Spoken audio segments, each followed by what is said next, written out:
Our message this morning from Isaiah chapter 9, verses 1 through 7. Isaiah 9, 1 through 7. I'm not going to be preaching through a certain book this month. Just be looking at the birth of Christ several times. But the King is coming. Isaiah chapter 9 and verses 1 through 7. I don't know about you, but sometimes it's easy to get frustrated during the Christmas season, is it not? You know, yesterday my wife had to go to Lexington, and she messaged me. She said, "While I'm here, I'm going to stop at Costco, and so do you need anything?" So I told her Margie would be happy with me, and she'd be proud of me. I told her, "Get some L8-1. I didn't care about anything else, but get that L8. But anyway, Stephanie comes home, and the first thing she says to me, she said, "That place was a nut house." And that's typical anyway, but I can only imagine what it is in Christmas time. Christmas time is a time that gets frustrated. There's usually so much going on throughout the Christmas season. There's usually more get-togethers than our schedules will ever allow. And you think about the demands at Christmas time. You know, if you work in an office, most years, what do you have? You have an office party. Now, this year you're probably not, but most years you're going to have an office party. You have your community celebrations most years. Again, this year you may or may not, depending on where you are. You have your kids and your grandkids in school plays and programs. When I was working in the news, actually the sports news business, December, oh folks, I dreaded December. Especially from the time school was out until the first of the year, because if you follow high school sports, that was invitational tournament time. And they would play games all day long. It seemed like from about December 15th to January 1st, and Stephanie knows it, I was working 48-hour days. You know, that's what it seemed like. You know, because all these things were called holiday times. Then we get into all trying to juggle family schedules for celebrations. How many of us get worn out at Christmas? So many people just say, "I'm glad it's over." And the reason is there's just so much going on. But we live in a society, folks, that has tried to de-emphasize what Christmas really is. To many, it's become Santa Claus and snow and sales. To many, it's just a time of emphasizing on our own desires. We live in a world in which you just go up to somebody and say, "Merry Christmas," there might change. "You offended me." You know, you hear that, just a simple greeting. I'm not sure about what Nicholas County does, the school calendar, but many school systems no longer have a Christmas break. They have a winter break. You know, our society seems to try to de-emphasize what Christmas is all about. But folks, if you look at history, the coming of Jesus Christ is the central point of history. Folks, we're now in the time, we're in the early stages of what we know as the Christmas season. It's a festive time, and it'll get even more so, even with COVID this year. It's still going to get more festive the closer we get to December 25th. Some think of the birth of Christ as being the most important point of history. Others would say, no, Easter Sunday is the most important Sunday in history. My contention that both of them are partly right. Without the birth of Christ, the resurrection would have never happened. Without the resurrection, the birth of Christ would have just been relegated to that of just another baby. Now, folks, those statements are probably actually too simplistic, but I think you get the idea that one without the other, you can't really get the full effect of what Jesus did by just looking at one event. It's both. It's His entire life. The life and ministry of Christ is the central point of history. You think of our calendar. What's our calendar divided into? BC and AD. BC and AD, for a long time I thought that meant before Christ and after death. Anybody ever think that? A lot of people did. A lot of people have. That's not what it means, though. I often wondered, I said, well, Jesus' ministry is 33 years, what happened to those 33 years? It's actually before Christ and Anno Domini, which is Latin for the year of the Lord. Year of the Lord. And the funny thing is, if you really, the scholars say if you want to really look at it closely, they believe that based on the events that are listed in the books of Matthew and Luke, that Jesus was actually born in the year 4 BC, that somewhere along the line there was an error in there, but that's neither here nor there. That doesn't really matter in the big scheme of things, it's still answer the tidbit. But I think when you look at the fact that our calendar says it's before Christ and in the year of the Lord, that underscores how important the ministry of Jesus Christ is. So I want you to look at some things in Isaiah chapter 9. And the first one is that Jesus is the anticipated king. You think about the way that the Jews were thinking about the coming of a Messiah. It's the central birth point of history. The birth of Christ is the central point of history. If you remember when the wise men came to worship Jesus, and that will be our topic in 3 weeks. 3 weeks, on December 27th. But when the wise men came to worship, they asked Herod where the king of the Jews was born. Of course, Herod didn't like that. So he brought in his scholars, and they quoted the book of Micah. And they said, well, everybody knows this, that he's going to be born in Bethlehem. They were looking forward to it. Even during his ministry, Jesus and John the Baptist also were often asked, are you the Messiah? Are you the one that's coming? So look at the background here. Let's look at what Isaiah chapter 9 says. Isaiah 9:1 says, nevertheless, there will be no more gloom for those who were in distress. In the past, he humbled the land of Zebulun and the land of Naphtali. But in the future, he will honor Galilee of the nations by the way of the sea beyond the Jordan. Now, folks, sometimes we may not understand what I'm always talking about here, but Naphtali was a tribe in northern Israel that had suffered from the attacks of the Assyrians and the Babylonians in the ancient times. But in the future, Isaiah says, people are going to be honored through Galilee. They're going to be honored by this group of people. So there's why God spoke to Isaiah this way. The entire passage, though, needs to be thought of as referring to Jesus Christ. I want you to look at what Jesus said in Matthew chapter 4. In Matthew 4:13 through 17, he's referring to this passage in Isaiah that I just read from. In Matthew 4 we read, leaving Nazareth, he went and lived in Capernaum, which was by the lake in the area of Zebulun and Naphtali, to fulfill what was said through the prophet Isaiah, land of Zebulun and land of Naphtali, by way of sea, beyond the Jordan, Galilee of the Gentiles. The people living in darkness have seen a great light. On those living in the land and in the shadow of death, a light has dawned. He was quoting from prophet Isaiah, quoting from the passage I just read from. I didn't read Isaiah 9:2 and intended to there, but he says, the people walking in darkness have seen a great light. On the living in the land of the deep darkness, the light is dawned. Just like you. So what do we see here? In Isaiah chapter 9, he talks, the people will see a great light. The great light would come at some future time and turn God's contempt into God's glory. And, you know, the people that Isaiah was preaching to weren't going to experience this, but they knew it was coming. They knew it was coming. And eventually find that Jesus would be that light.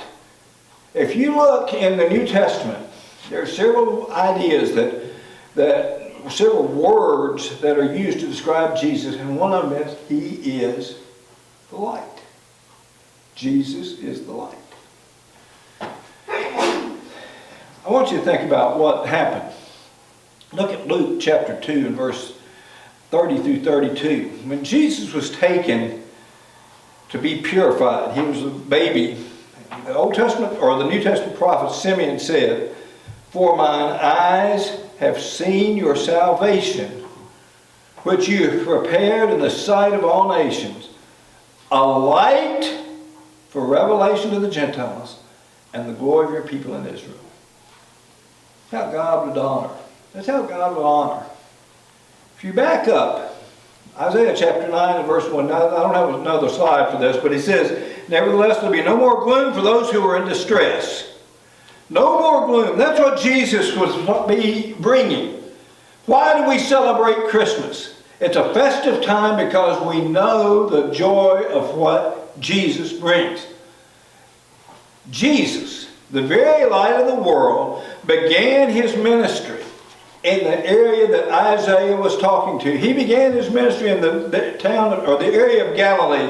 He grew up in the village of Nazareth. Most of his apostles were from that area. Most of his earliest followers were there in Galilee. So Isaiah said to these people, hundreds of years before Jesus Christ, through you the world's going to be blessed.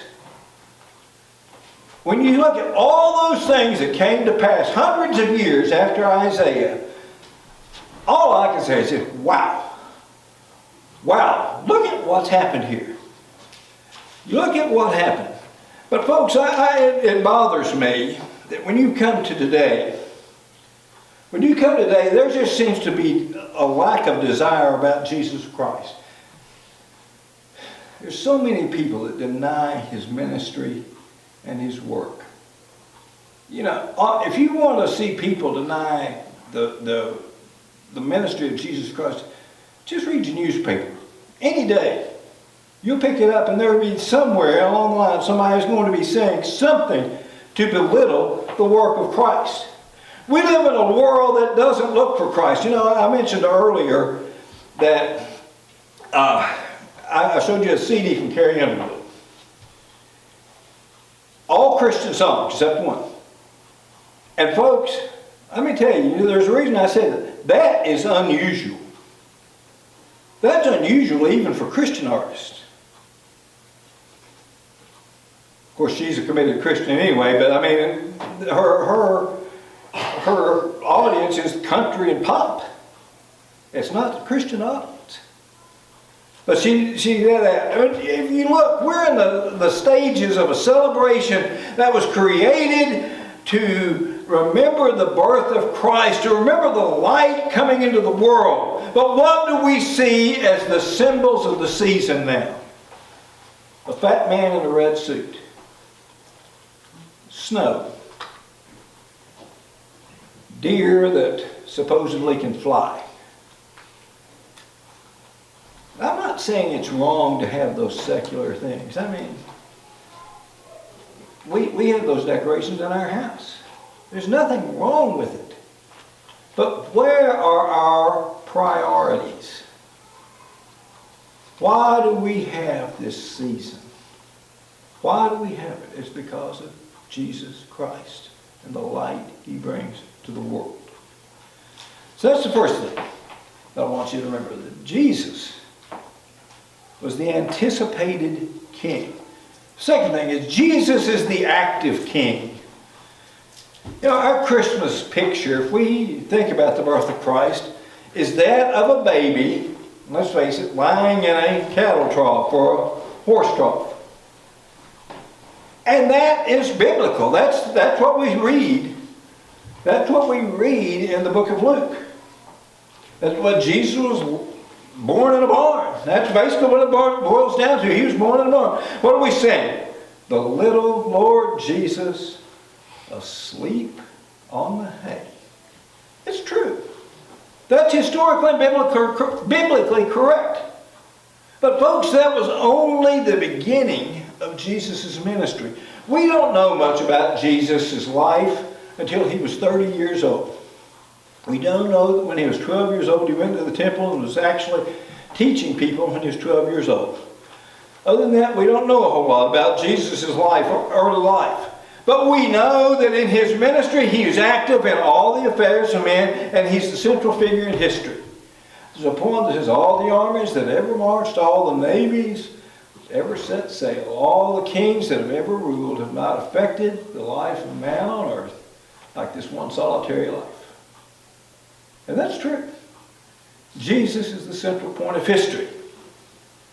Now, I want to look at Isaiah chapter 9, verses 3 through 7. And there's some very basic theology that's found in this.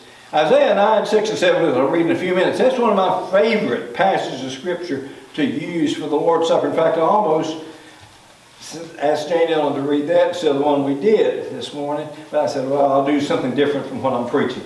But, you know, it's a very pertinent about the death of Christ. But back up into Isaiah chapter 9, verses 3 through 5, where we read, "You have enlarged the nation and increased their joy. They rejoice before you as people rejoice at the harvest, as warriors rejoice when dividing the plunder. For as in the day of Midian's defeat, you have shattered the yoke that burdens them, the bar across their shoulders, the rod of their oppressor. Every warrior's boot used in battle and every garment rolled in blood will be destined for burning and will be fuel for the fire." Now, Isaiah here is talking about some things that have happened in the past. In the book of Judges, chapter 7, we won't turn there, but the book of Judges, chapter 7, records that Gideon defeated Midian and ended its domination over Israel. Now, Isaiah predicted that God would destroy the Assyrian army. Now, Isaiah was writing about 800 BC. The Assyrian army was destroyed around 700 BC, 701. That's found in Isaiah chapter 37. So he's looking back and he says, this is what's going to happen. But then he says in verses 6 and 7, Isaiah 9, 6 and 7, that a Messiah would come. Now you see why I like this as a Lord's Supper scripture. "For unto us a child is born. To us a son is given, and the government will be on his shoulders. And he will be called Wonderful Counselor, Mighty God, Everlasting Father, Prince of Peace. Of the greatness of his government and peace there will be no end. He will reign on David's throne and over his kingdom, and establishing and upholding it with justice and righteousness from that time on and forever. The zeal of the Lord Almighty will accomplish this." That is a summary of the message of Christmas. What you see right there, that is the story of Christmas. That Jesus was going to become and establish the kingdom. He will reign on David's throne. That he's the Wonderful Counselor, Mighty God, Everlasting Father, the Prince of Peace. Think of those terms there. Wonderful Counselor. Some of your translations, some you may have a comma between wonderful and counselor. Some do and some don't. That's because in the Aramaic language that most of the Old Testament was written, there's no punctuation. We don't really know for sure. It was added later when it was translated in English. And some think there's two words. Most think it's two words. Some think it's two different ideas, wonderful and counselor. But most think the Wonderful Counselor goes together. That really doesn't make a whole lot of difference. The whole thing is that the counselor points to a king who determines and carries out a program of action. In Isaiah chapter 14 and verse 27 we read, "For the Lord Almighty has purposed, and who can thwart him? His hand is stretched out, and who can turn it back?" Whatever God wants to do, he can do. That's basically what Isaiah is saying. That's what the verse is saying. Who can stop God doing what he wants to do? Nobody. Wonderful Counselor, the Mighty God. Back in Isaiah chapter 9 and verse 6. The Mighty God, he's got power as a warrior. Folks, I'm a history buff. And Stephanie, she can't believe some of these shows I watch on History Channel, and they just took Military Channel off our satellite package. You know, she's back there not shaking her head. She can't believe I watch these things all the time. Because I'm just fascinated by these warriors. But you look at our history of our nation. We have many great generals. You have George Washington, considered a great general. Ulysses S. Grant, the great general of the Civil War. Some say maybe the greatest offensive general ever, George Patton, from World War II. And you notice the guy down there with the salute. Some of you do. He's the most recent one. Norman Schwarzkopf led Desert Storm, and his nickname was Stormin' Norman, because he was such a great, great general. I could have put many others, but we just had room for, we had to kind of fudge to get 4 up there. But, you know, I could put many up there, MacArthur, many other of these great, great generals, great leaders. But some of the greatest warriors ever come from people in the lesser ranks. Anybody know who this guy is? One of the great names of American history. That's Sergeant Alvin C. York. Anybody heard of Sergeant York? Sergeant York was a man from Tennessee who during World War I received a Medal of Honor for leading an attack on a German machine gun nest. In the attack, he took the gun, killed at least 25 enemy, and captured 132 Germans. That's a pretty good day's work for a soldier, is it not? You know, he did it. And there's other stories like that. Great warriors like that. I think of today, the warriors we have. You think of what we have today. So those TV programs I watch, one of them I love is I can't remember what it's called now. It's about weapons and snipers. Snipers, with some of the power we have today, can kill over a mile away. That blows my mind, folks. That somebody can shoot something over a mile away. Really. And some of you some of you gun enthusiasts may know this. No, but is it true? They can do it. Yeah. A mile away. That blows my mind. You think about tanks with incredible power. You used to go down Fort Knox until they moved the armor out. You could just see those tanks around Fort Knox. It was amazing, some of the things they could do. But then there's nuclear weaponry. You know, we think of how bad it was at Hiroshima and Nagasaki. The bombs that were dropped in 1945 were nothing compared to what we have now. We have all this power, yet nothing can match the power of God. Back in Isaiah 9, 4 and 5, he says, "You have shattered every warrior's boot used in battle, and every garment rolled in blood." In other words, we're powerless against God. So the mighty God, the wonderful counsel of the mighty God, the everlasting Father. This is back in Isaiah 9:6. The everlasting Father talks about his relationship with people. An enduring and compassionate protector. That's the idea we like to think of God. God will take care of me. God will do this for me. God will take care of me. We like that idea. The Prince of Peace. Since this is eternal, it's something that none of us can experience on earth through government. It's not just a cessation of war. This is more than just a ceasefire. When he says Jesus is the Prince of Peace, they're talking about something eternal. I think about our wars. Stephanie will tell you that if you pin me down to my favorite television show, it's an army show. So you talk to me. It's not a serious army show. MASH. Folks, I will watch MASH all day long and then some. And MASH is set in the Korean War. I was actually talking about Vietnam, but it was set in the Korean War. So because of MASH, I've done a lot to say on the Korean War because I think it's the war that a lot of people don't think about in our history. The Korean War. Think about what happened. In June 1950, North Korea invaded South Korea. And shortly after that, what happened? The United States led the United Nations force to defend the South. The war went on for 3 years. And over 3 years, over 2.5 million people died. In July 27th, 1953, the hostilities stopped. But you know what else didn't happen that day? South Korea didn't sign the armistice. So technically, the Korean War is still on.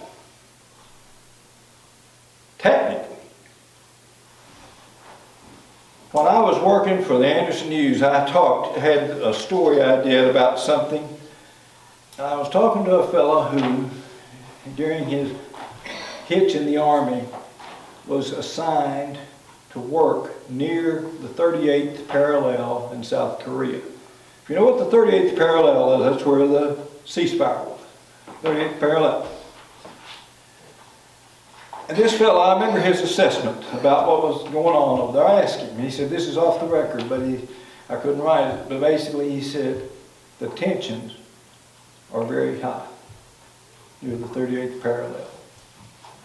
Because there's never been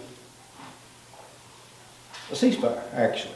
That's how it is with physical war. There's still animosity. Folks, true peace can only come when human sin is revolved. That's the cause of strife, and that's the only way it can be removed is through the hearts of men. We can legislate things, we can do things with power, we can do things, but until we remove human sin from people's heart, there will never be true peace in this world.